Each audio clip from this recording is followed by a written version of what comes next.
Créons un exemple en utilisant les objets vus dans les leçons précédentes. Pour insérer ces objets, nous souhaitons avoir une référence. Dans ce cas, nous utiliserons un fichier DXF-DWG. Ouvrons le menu des objets. Accédons à la section Graphique 2D et sélectionnons l'objet Dessin DXF-DWG. Cliquons dans le dessin et la fenêtre de sélection du fichier s'ouvre. Sélectionnons le fichier et cliquons sur Ouvrir. Ensuite, nous devons saisir le facteur d'échelle, c'est-à-dire le facteur nécessaire à reporter les unités du dessin DXF-DWG en unités d'édificius. En quelques secondes, le dessin est donc importé. Le dessin est actuellement accroché à la souris. Positionnons-le avec un clic. Analysons les propriétés de ce dessin DXF-DWG. Nous voyons que nous pouvons changer à tout moment le facteur d'échelle. Remplacer le dessin avec celui d'un autre fichier DXF-DWG. Activer l'aspect d'origine, c'est-à-dire afficher le dessin avec la couleur et l'épaisseur des lignes du fichier d'origine. Ici aussi, nous pouvons définir la classification en affectant un groupe et une typologie. Nous pouvons déplacer le dessin dans le plan XY. Nous avons un calque lié au dessin.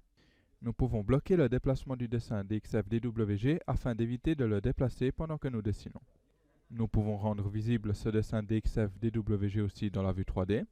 Et pour finir, nous pouvons changer la couleur du dessin, l'épaisseur des lignes, voir l'identifiant, bloquer l'entité et ajouter des fichiers en attaché.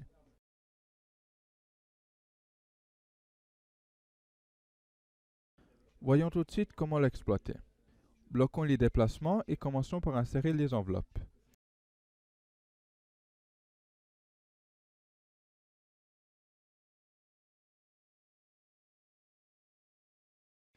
Pour insérer les enveloppes, ouvrons le menu des objets et sélectionnons l'enveloppe.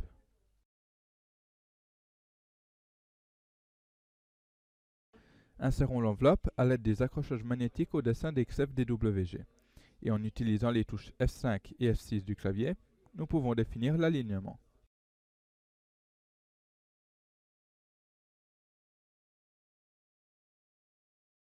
Sélectionnons le dessin DXF-DWG et rendons-le visible aussi dans la vue 3D. Continuons à dessiner les enveloppes. Cette fois, accélérons la saisie à l'aide de la baguette magique. En dessinant des lignes transversales au mur du dessin DXF-DWG, les enveloppes sont insérées automatiquement.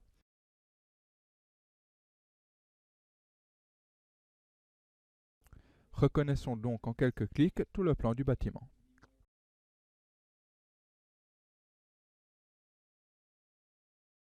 Les enveloppes sont divisées à chaque intersection. Nous pouvons donc sélectionner n'importe quelle enveloppe et la modifier.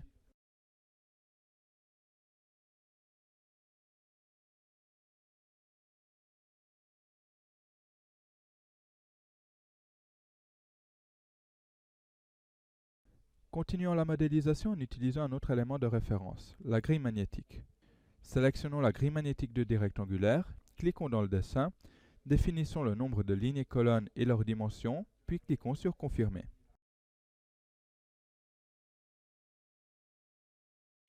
La grille est créée. Positionnons-la en cliquant dans le dessin et modifions-la. Voyons les options à disposition. En cliquant sur la flèche, nous pouvons modifier la longueur de ce segment de grille. En utilisant toujours les accrochages, nous pouvons nous aider à obtenir le résultat souhaité.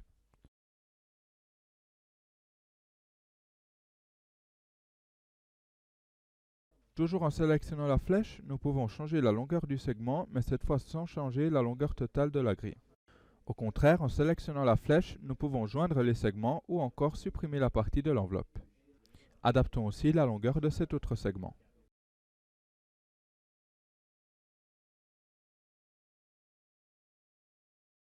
En cliquant sur ce point, nous pouvons diviser la grille en plusieurs parties.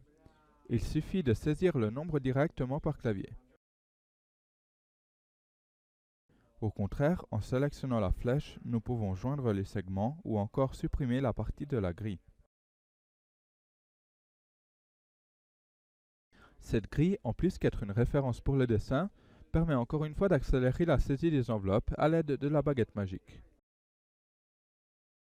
Il suffit de créer un rectangle de sélection et de choisir l'alignement.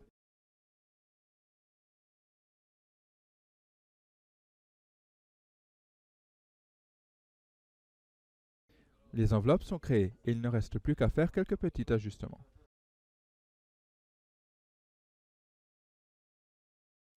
Continuons maintenant en insérant des enveloppes courbes et des murs rideaux. Supprimons cette enveloppe de la cage d'escalier. Sélectionnons l'enveloppe courbe et définissons le premier point, le deuxième et la courbure de l'enveloppe.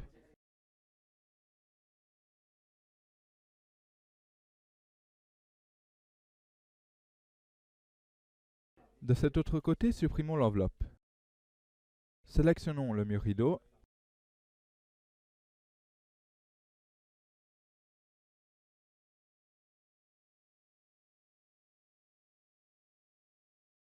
Choisissons le modèle à utiliser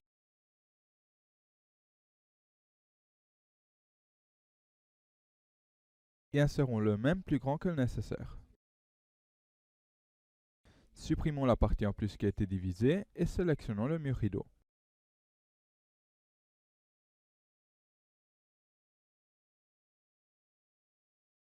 Choisissons d'invertir intérieur et extérieur pour que la vitre soit à l'extérieur et le cadre à l'intérieur. Continuons la personnalisation en ajoutant une partie en maçonnerie à droite et à gauche, puis un muret en dessous.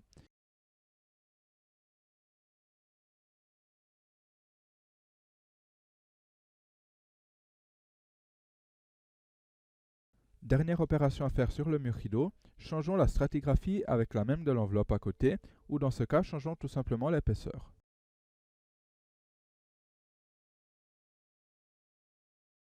Et ajoutons, pourquoi pas, aussi un seuil.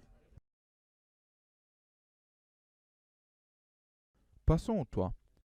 Utilisons aussi dans ce cas une baguette magique pour identifier automatiquement le toit en fonction du périmètre du bâtiment. Cliquons sur Éditer toit. Supprimons ces segments en plus en appuyant sur la touche Supprimer du clavier plusieurs fois. Déplaçons ce point du périmètre et ajoutons-en de nouveau pour obtenir la forme souhaitée.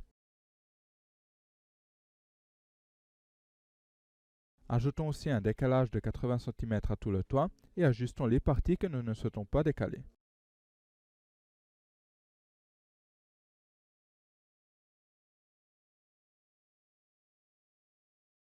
Dessinons à présent les pans par points.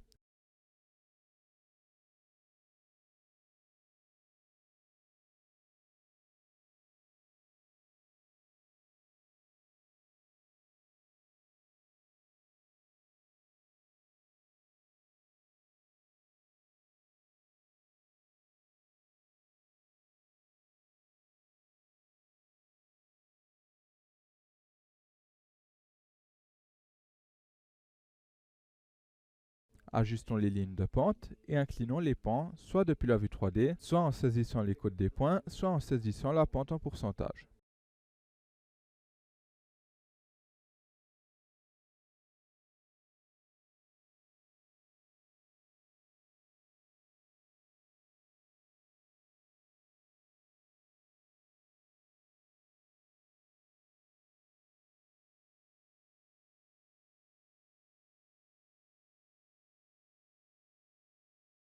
Cliquons sur Terminer et voyons le résultat dans la vue 3D.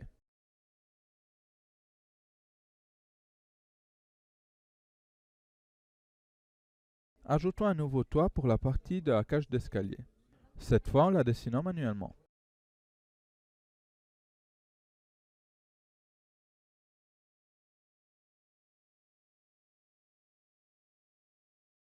Indiquons un décalage du périmètre de 80 cm. Changeons ce côté en arc, puis dessinons le pan en changeant toujours le côté en arc.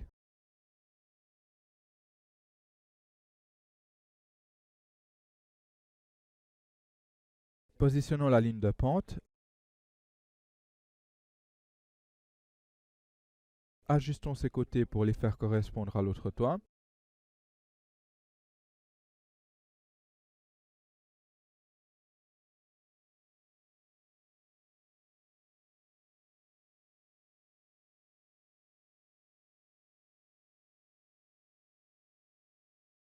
Inclinons le pan directement depuis la vue 3D à l'aide des accrochages, puis cliquons sur Terminer.